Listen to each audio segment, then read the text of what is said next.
Sepakat kan dulu zaman kita sekolah seolah-olah sekolah itu hanya milik kepala sekolah, guru-guru kan. Nah tapi sekarang ini memang peran masyarakat itu sangat dibutuhkan ya sebagai kontrol sosial juga, walaupun kadang-kadang zaman sekarang ini sudah kebablasan bu kadang-kadang ya kadang bagi zaman sudah canggih kan? Tapi kita sebagai pendidik barangkali memahami itulah barangkali perkembangan zaman yang terjadi pada saat ini. Nah itu kira-kira mengapa kurikulum berubah. Jadi tidak kita mengatakan pemerintah yang salah sebagainya berbuat semaksimal mungkin ya. Apa pendidikan pemerintah itu mudah-mudahan mendekati apa yang diharapkan kita bersama. Oke. Kemudian tadi kita memakan refleksi ya. Tujuan refleksi kurikulum di sekolah ini adalah mengingatkan sikap dan kelemahan. Jadi kadang-kadang selama ini kadang-kadang kita hanya terpaku textbook kan. Dengan adanya refleksi ini tentunya melalui proses refleksi satu pendidik dapat analisis secara mendalam kelemahan dalam pengelolaan tulisan ini. Kemudian juga ya sesuai dengan apa yang kita harapkan di masa yang akan datang. Seperti saya kata tadi kan. Keseimbangan itu mudah-mudahan kalau keseimbangan itu selamat gitu. Tapi kalau sebelah takutnya berat hubungannya bukan positif ya. Tapi kalau di tengah-tengah insya Allah seimbang, artinya adil. Kemudian yang kedua fleksibilitas. Maksudnya itu fleksibel, tidak kaku. Kalau dulu kan terlalu kaku ya. Guru-guru itu terlalu kaku dengan apa yang ada di kurikulum. Dengan sekarang dengan kiat yang lumayan sekarang guru-guru itu diberi kebebasan. Tapi dalam hal tidak keluar dari dengan masyarakat lingkungan ya agar tetap harmonis. Karena ini barangkali yang sering kita ada K13, ada yang merdeka, yang kebetulan tahun ini yang belum kurikulum K13 yang merdeka ini ada kelas 3 dan kelas 5. Yang lain sudah melaksanakan sorry kelas 6 sengaja bu. Nanti ngantuk dia ya. Oke terima kasih ya.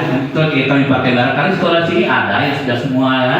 Tapi kami kebetulan baru tahun yang kedua. Next. Nah tantangan kurikulum. Nah ini tantangan ini bu. Sebenarnya yang paling enak bu tantangan bu ya. Seperti tadi ke sekolah ini kami senang tuh tantangannya itu. Tidak ada jalan berliku di situ enaknya bu ya. Kalau jalan lempeng beda enak lah. Ada lubangnya, tapi tantangan itu kan itu dimaksud itu. Ini tantangan kurikulum kesenjangan kapasitas guru. Tantangan utama adalah memastikan guru-guru memiliki kemampuan yang memadai untuk mengimplementasikan kurikulum dengan itunya dulu ya. Dulu dengar berita itu kejadian di Jakarta, dengarnya BBC London jam 7. Sekarang kejadian di Gaza, di Lebanon, Jakarta olahraga. Membina olahraga itu seharusnya step by step dari awal. Tetapi kalau kita tidak melihat hasil dari diakui bu, akhirnya kita paksa ke anak SD itu belum boleh dilatih jarak jauh. Kita latih jadi bikinnya efektif salah satu nomor berhasil. Pemimpin sekolah harus memiliki visi jelas, dapat memberi mendorong partisipasi aktif pejabat pasti. Kepala sekolah berperan penting dalam memfasilitasi evaluasi stimulasi kurikulum. Mereka mampu mengambil keputusan strategis, mengelola perubahan dan cipta budaya dengan kondusif. Barangkali di teoritis sama Pak Bu, tujuan kami ini kan kira-kira demikian dengan refleksi ini komunikasi. Menjalin komunikasi yang terbuka dan aktif dengan seluruh mangkuk kepentingan tentu bangsa berita yang kita bicarakan tadi. Jadi tanpa kita ada ngasih terutama orang tua masyarakat, kalau pemerintah itu dari mudah-mudahan kan dan mampu dukungan belum cukup itu bentuk sumbangsi pemerintah. Tetapi yang orang tua tadi yang perlu kita tingkatkan ke masyarakat. Kolaborasi, nah kolaborasi ini kolaborasi yang terpentingan jelas ya. Kita tetap terbuka menerima masukan ya, baik yang kritik maupun dan sebagainya. Justru kadang-kadang yang kritik itulah yang paling kita bersemangat. Karena kali ini ya kita sebagai guru juga barangkali tidak lebar tahu yang mana konten-konten yang cocok dengan usia anak-anak yang kita berikan. Metode pembelajaran ini, nah ini metode menindaklanjuti pembelajaran yang secara apakah sudah diberikan pelajaran secara aktif maupun berpikir kritis. Nah ini kadang-kadang kita metode ini fakta Bu ya, kompetisi dan direvisi kurikulum itu. Lanjut kesimpulan ya, semua kita simpulkan menurut bahasa kami. Komitmen bersama pola kurikulumnya efektif membutuhkan komitmen bersama dari seluruh pemangku jabatan untuk mencapai pendidikan yang ditetapkan. Perbaikan berkelanjutan, refleksi pengelolaan kurikulum harus dilakukan secara berkala untuk mengidentifikasi area perbaikan dan menghasilkan solusi yang tepat guru. Kemudian kepemimpinan yang misalnya kepemimpinan kuat dan visioner di tingkat satu pendidikan sangat penting untuk memastikan pengelolaan kurikulum yang berkelanjutan. Nah Bapak Ibu, kebetulan di sini kami menampilkan rapor pendidikan kami Bapak Ibu di besar lagi ya. Nah kalau di pendidikan ini alhamdulillah Bapak Ibu ya sepertinya jadi lagu cukup baik. Nah, dan juga kebetulan sekolah kami ini untuk tahun kedua ini mendapat bos kinerja ya. Bukan hebat, bukan betul berkali kami di situ dari semester semuanya kami posisi menaik. Tapi di situ memang kami literasinya yang lainnya kurang signifikan di situ. Oke, secara umum. Terakhir terima kasih. Terima tanya dulu yang gampang. Apa sih perbedaan kurikulum 13 dengan kurikulum merdeka yang sekarang? Ini udah dikatakan. Apa sih bedanya? Coba mau tanya ya. Ibu Dina kira-kira. Nah, ini pendapat Bu ya, pendapat. Nah, yang apa sih kira-kira bedanya kurikulum karena bahasa yang lalu 13 saja karena yang lalu usah dengan yang isi kurikulum merdeka sekarang. Silakan.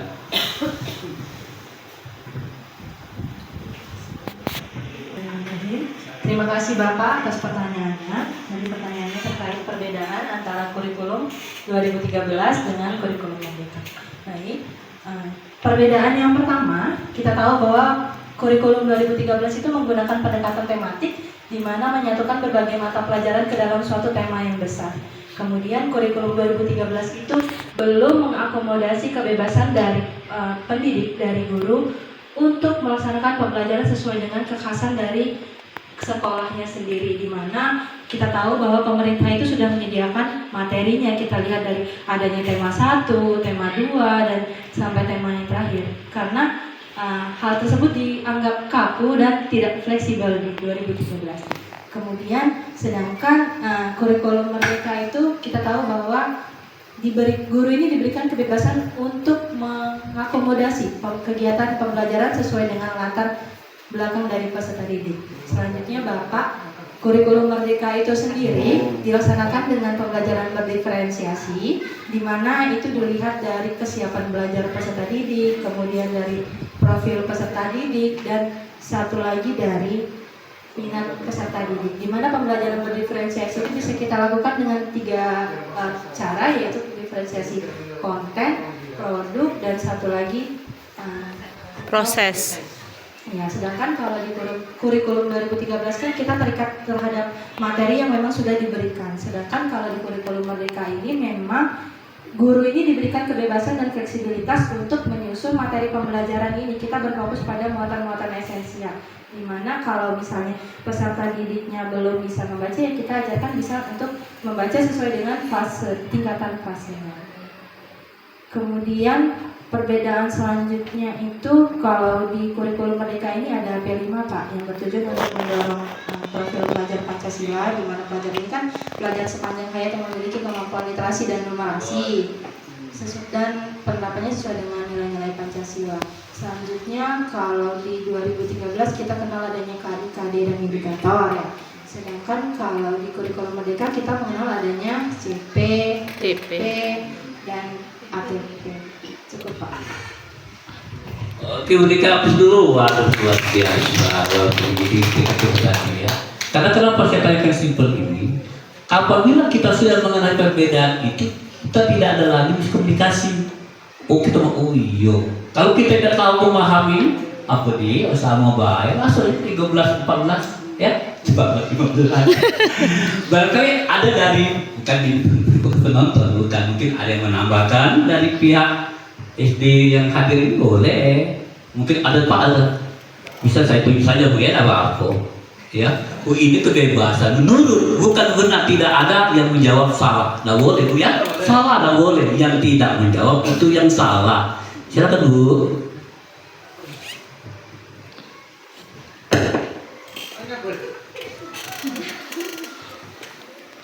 Bismillah. Assalamualaikum warahmatullahi wabarakatuh.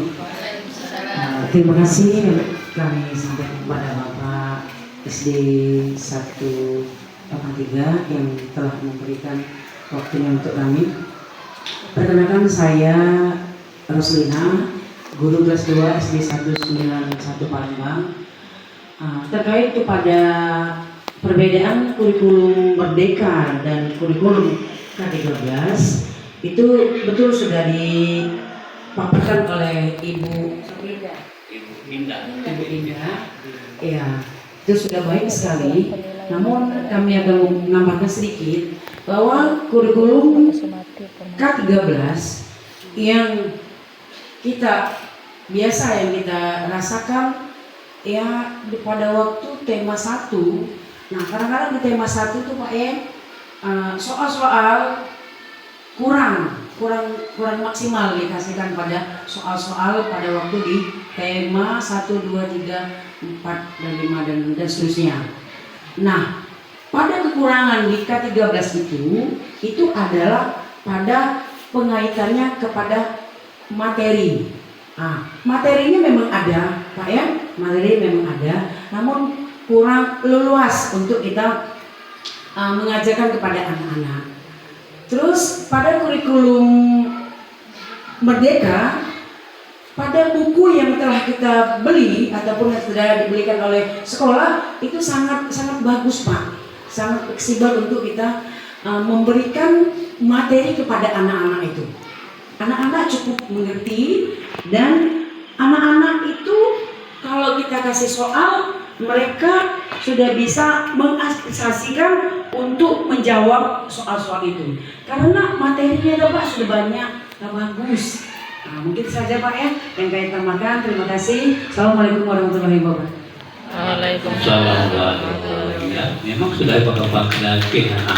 Jadi kalau begitu ya, artinya dalam saya bersimpulan ya, apa yang namanya kurikulum Merdeka ini perlu dilanjutkan kan? Mungkin dalam kemas-kemas yang perlu terjelas ya, di mana-mana pun ada proses ya. Tapi waktunya yang sudah lewat ya. Oke, terima kasih Bapak Ibu ya. Mungkin juga waktu yang sedikit ini, tapi kalau bertanya nanti melalui WA, akan kirim satu ke WA-nya Bu ya. Tapi WA-nya ada di sini ya. Oke, terima kasih Bapak Ibu sekalian yang kami hormati atas partisipasinya, atas perhatian kerjasamanya kepada Ibu narasumber kami, pengawas kami, Korwas Kota Palembang yang hebat dan luar biasa. Atas pada hari ini kita semua beruntung, Bapak Ibu, kita semua beruntung dapat pengawas yang betul-betul qualified. Ya, mudah-mudahan kami juga dapat bersihkan setetes air di gurun pasir. Terima kasih atas segala perhatian. Muhammad Al-Quran, Allah mengampunan. Akhirul kalam, wassalamualaikum warahmatullahi wabarakatuh. Waalaikumsalam warahmatullahi wabarakatuh. Kita berikan tepuk tangan yang meriah sekali lagi buat Pak Musadak, para SD negeri